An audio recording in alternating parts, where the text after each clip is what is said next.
Continuing with review number 2. We're still on Regents questions. We're going to start on number 55.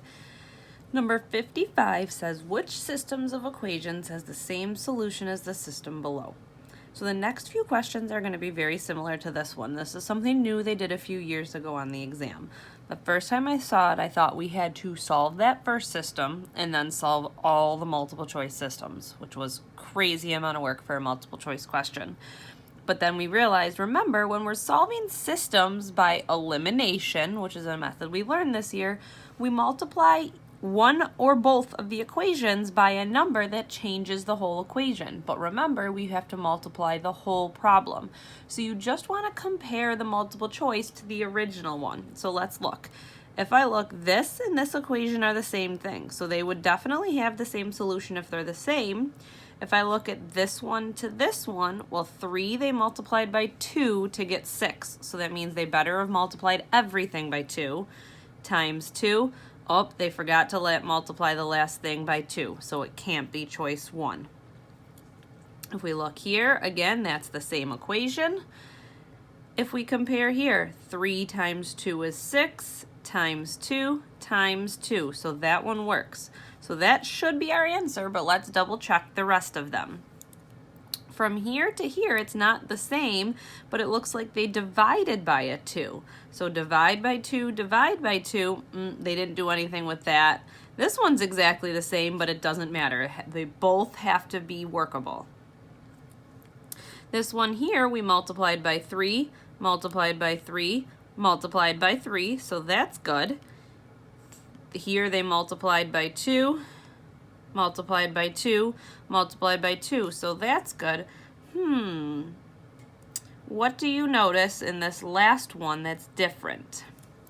They changed their sign from a minus to a plus. So don't let those little things trick you up too quickly. That could have happened in number 2 and we would have selected the wrong one. Let's look down at number 57. Which equation has the same solution as the system below? So we're doing the exact same thing all over again. So 3 times 2 gives me 6, times 2 times 2. That's perfect. Here they multiplied by negative 3. 3 times negative 3 would be a negative 9. And then again, it would be negative 36. So it can't be that one. You can't just multiply one number by a negative and not the rest of them. If we look down here, 3 times 6 is 18. 1 times 6 is 6. 7 times 6 is 42. That's good. 2 times 2 is 4. 3 times 2 is 6. 12 times 2 is 24. That's good. And my signs all look to be the same. So this looks like it's going to be my answer. But like I said before, let's double check. 3 times negative 3. 1 times negative 3, or I'm sorry, negative 1 times negative 3 would have made this positive. So it can't be that one. This equation and this equation are exactly the same. Here they would have divided by 2, here they would have had to divide by 3, and that they would have divided by 6. So there's not even anything close to going on there. So those are actually very easy as long as you understand the concept of solving by elimination, because they're not actually making you solve anything. Number 59, there's still a couple more of these ones that they've done a lot of these. But notice this one says which pair of equations could not be used to solve the equation. Not is the key word. You guys miss that sometimes. So we're actually going to get 3 of them that should work and 1 of them that will not. So if I look, oh, that's exactly the same, so that's good.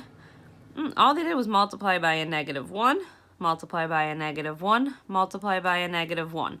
Both of those work, so it's not that one. Here and here we have the same equation again.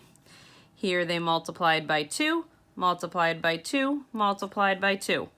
So it can't be that one because those both work. 4 times 3 is 12. 2 times 3 is 6. 22 times 3 is 66. Perfect. Negative 2 to a positive 6 means we multiplied by a negative 3, multiplied by a negative 3, and multiply by a -3. That one looks good to me. 4 times 2 is 8. 2 times 2 is 4. 22 times 2 is 44. -2 times 4 times 4. Oh, they forgot to do the last one here. So that's why choice 4 does not work. Number 61 is pretty much the same thing. They're just asking you what you would do. So it says if a system of equations is shown below. Equation A is 5x plus 9y equals 12. Equation B is 4x minus 3y equals 8. Which method eliminates one of the variables? So remember, elimination makes one of our variables go away. So if I multiply equation A by -1/3, so I am going to slide this up just a tiny bit for you guys so you can see my work. Okay, so I'm going to do -1/3 times equation A. So everything gets this -1/3.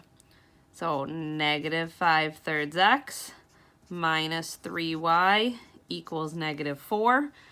I'm saving time, not going to the calculator. Obviously, if you need the calculator, by all means, multiply each of those in the calculator.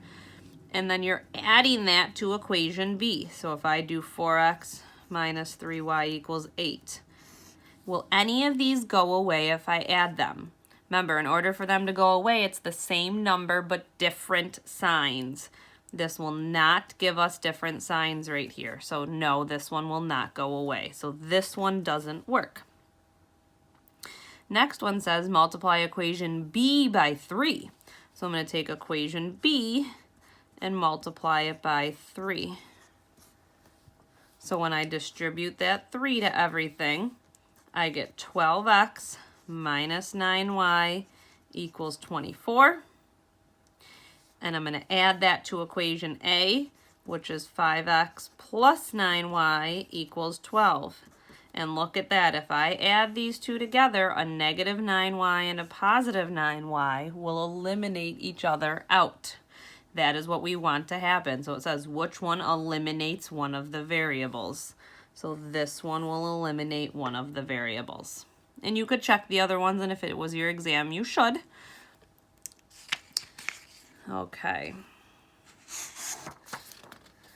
Number 63. Using the substitution method, Vito is solving the following system of equations algebraically. So it says using the substitution method. I'm just going to slide this down a bit for you guys. Using the substitution method. That means we are substituting one equation into the other equation. Okay? So we need them to either be, in order to do substitution, we need to see either x equals or a y equals, because we want to plug one into the other. We don't have either of those there. The easiest one to solve for something is this one. I can get the y by itself very easily by subtracting 3x over. I would get y equals -3x minus 4. Then because I know what my y equals, I can substitute that in for y in my other equation. So 2x minus 3 times 3x minus 4 equals -21. So let's look at what they did here. So they took the -3x minus 4 and plugged it in to, they kind of mishmashed two of the equations. They plugged it in for x here, but then replaced that to an x, so that doesn't work. This one here, they plugged it in, they did the same thing except their signs are different on the -3x. This one here looks identical to ours, and this one here, they don't have the -3 again, so choice 3 is the answer. Sometimes with multiple choice, the easiest thing to do is start doing the work and then look for an answer that matches. Okay, number 65, we're going to start getting into the word problems. It's most of the time on the exams, with an exception of a few questions, but a lot of times with systems, they just actually ask you to set up the equations. They don't even make you solve it all the way. So this one says, Lizzie has 30 coins that total $4.80. All of her coins are dimes D and quarters Q. So they're giving you your let statements here. They're telling you what they stand for. Which systems models this equation? The big thing to remember with money is money needs to equal money, and total needs to equal total.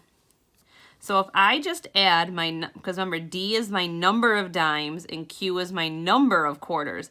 If I add the number of dimes I have to the number of quarters I have, should it total $4.80? Or should it total the number of coins that I have, right? So adding these together should give me my total. So I want to look for where they do D plus Q equals 30 coins. So it can't be that one. Oh, we have it right there and right there. And here they added it to the 480. Then you want to focus on money. Well, if I have 10 dimes and I know they're worth 10 cents each, you can multiply them to see your total. We don't know how many dimes we have. We're calling them D. So if I do 10 cents times my dimes plus 25 cents times my quarters, it would equal the total amount in my pocket. This one, they did 25 cents times the dimes and 10 cents times the quarters. That doesn't make sense because those aren't what the values of those money are. So it's choice 2. Again, a lot of times with multiple choice, it's just about really looking at the problem and seeing what makes sense. 2 more to go on this packet. Again, another one of just setting up the equation. Alicia purchased H half-gallons of ice cream for $3.50 each and P packages of ice cream cones for $2.50 each. So again, H is our half-gallons of ice cream, P is our packages of cones. She purchased 14 items and spent $43. So again, we're talking about a total number of items and money. Which systems of equations could be used to determine how many of each item Alicia has purchased? So remember, total needs to equal total and money needs to equal money. So here we have money equaling to the money amount. Here we have money equaling to the money amount. Here we have money equaling our total items, so that doesn't work, and money equaling our total items. So let's look back now and see what's different. Well, here they just switched H and P, but does the order that we add in matter? No. Let's look up here. $3.50 times H plus $2.50 times P. Here they have $3.50 times P plus $2.50 times H. H half-gallons for $3.50 each. So the H goes with the $3.50. So it has to be choice 1. And this one is one of the rare ones where they actually do make you solve for something. So I got to move this up because we need room for work here. So this says, Moe's farm stand sold a total of 165 pounds of apples and peaches. She sold apples for $1.75 per pound and peaches for $2.50 per pound, and she made $337.50. How many pounds of peaches did she sell? So we're talking about apples and peaches. So you can call them A and P. So apples equals A. Peaches equals P. Now remember from the last 2 problems, money equals money, amount equals an amount. So I know I have some number of pounds of apples and some number of pounds of peaches, and my total of pounds that I sold was 165. Well, then I also know my apples were $1.75 a pound, and my peaches were $2.50 a pound, and I made $337.50. And we want to know about our peaches. So we want to solve for P eventually. There's 2 different ways you can do this one. We can do elimination, which is what we did with the first few problems where we multiplied by it through the whole equation, or we can do substitution like we did in number 63. I'm going to do elimination because you guys seem to like that usually. So I want to multiply one of my equations so that a letter goes away. Well, I want to solve for P, so I'm going to make my A go away. If I multiply this by negative 1.75, it would be the opposite of this. So I'm going to distribute the negative 1.75 to everything. So it gives me negative 1.75a, negative 1.75p, and I do not know what 165 times negative 1.75 is. Negative 288.75. And then we want to take and add these two equations together. So our a's are going to cancel. 250 minus $1.75 gives us 75.75p. And then 337.50 minus 288.75 gives us 48.75. Divide by the 0.75 and we get p equals 65. So in this case, that's all we have to do because they wanted us to solve for the peaches. If we would have accidentally solved for A, we would have had to plug in and continue solving for P. It is now your job to do numbers 56 through 70 even for homework tonight.